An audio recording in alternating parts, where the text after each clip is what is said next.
Okay mga kaibigan, so nabuo na natin lahat. Nakabit na natin lahat na, no? Okay, ayan yung liner. So ipapump natin yan mga kaibigan. So yan, pag in-start nyo yan mga kaibigan, matagal siya mag-start, hard starting siya, gawa nung nawala ng supply. Kailangan muna niya ponduhan ito, okay? Para magkaroon siya ng supply, i-start nyo siya ng matagal, medyo matagal nga lang, para pumasok yung diesel. Habang ini-start nyo, binobomba nyo to mga kaibigan para pumasok dito sa liner, okay? Ayan. So lumuwag na dito kasi nawala na yung tubo. Ayan. Okay mga kaibigan, so mag EGR cleaning tayo ngayon mga kaibigan ng Toyota Hiace 2.5. ayan. So bago ang lahat, tatanggalin muna natin yung negative na battery. Ayan, so tatanggalin natin tong body tsaka ito, okay? So ayan.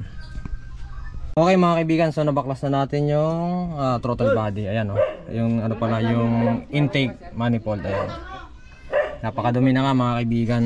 Ayan, ito yung throttle body nya. Ayan. Okay, grabe. Ito mas malala. Ayan, makikita nyo mga kaibigan. Nasaan na yun? Isa.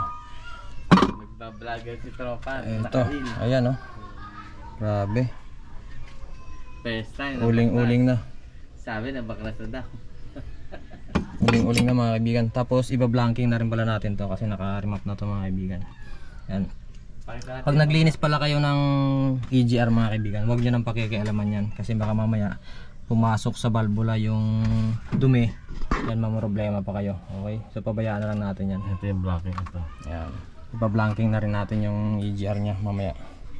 Okay? So tara. Okay mga kaibigan, so yun, nalinis na natin. Ayan, so napakalinis na ng mga throttle body nya mga kaibigan. Yung ano nya, ito yan, throttle body, ito tsaka yung manifold. Ayan, so malinis na, hindi kagaya kanina na napakadumi. Ayan, so ibabalik na natin siya doon mga kaibigan. Ayan, 2.5 na Hiace commuter. Okay mga kaibigan, so na-assemble na natin. Ayan, na-assemble na natin. Ilagay natin yung throttle body. Ayan, tsaka yung manifold.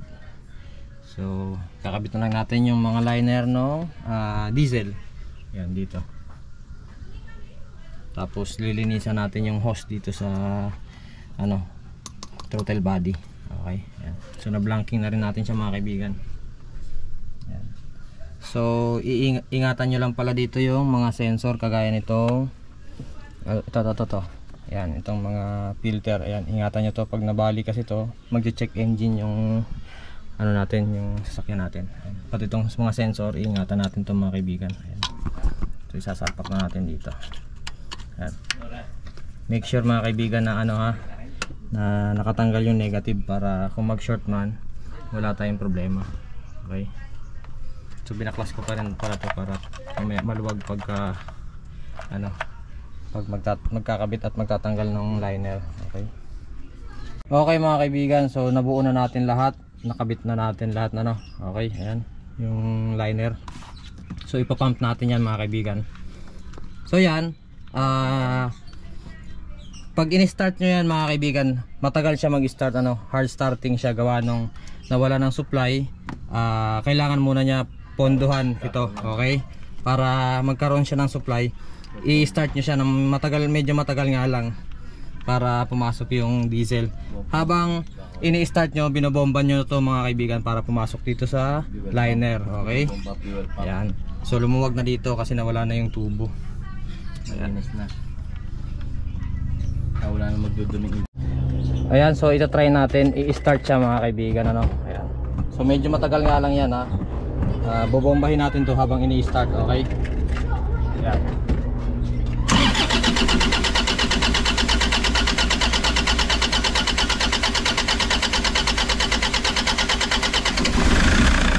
Yun, okay mga kaibigan. So di ba medyo matagal nga lang, and then bobombahin niyo pa rin siya mga kaibigan. Pag umender na, bobombahin niyo pa rin siya hanggang tumigas na siya. Ayan. Kaya huwag kayong kabahan na hindi siya umi-start kaagad pagka naglinis kayo ng EGR, okay? medyo matagal nga lang. Ganun ang proseso mga kaibigan ha. Bombahin nyo habang ini-start nyo. Yan. Buti hindi nag-init yung starter. Okay, ayan. So walang check engine yan mga kaibigan ha. Ayan, nakita nyo naman. Okay. So yan, pag pinatay natin yan, automatic, ano na yan, one click na yan mga kaibigan. Hindi na yan yung hard starting kagaya kanina. Okay, ayan. So nakita natin ha, walang check engine yan. Yun, medyo may delay pa siya. Gawa nung kulang pa rin yung supply ng diesel niya. Pero pag itinakbo na to, babalik na yan. Ayan, kasi matigas na rin naman dito yun. Okay mga kaibigan, so ipapatest muna natin kay client kung okay na ba, kung walang check engine. Paano naman yan, nagkakabayo? Sige, iyan mo lang. Para pagbalik mo mamaya, ayan. Ipapatesting natin. So mag-check engine pa siya. Okay mga kaibigan, sige, bibigyan pa kita. Ayan may sticker na tayo mga kaibigan. Shout out kay Kuya, ayan. Tropa natin yan. Bibigyan pa natin, ayan. Maganda na yung minor niya. Hindi na namamalya. Hindi na siya namamalya. Kanina kasi nakakatal pa mamamatay. Oo. Kasi yung diesel niya ay hindi pa sapat dun sa sa mga liner niya. Okay, so bibigyan pa natin ng sticker si Kuya.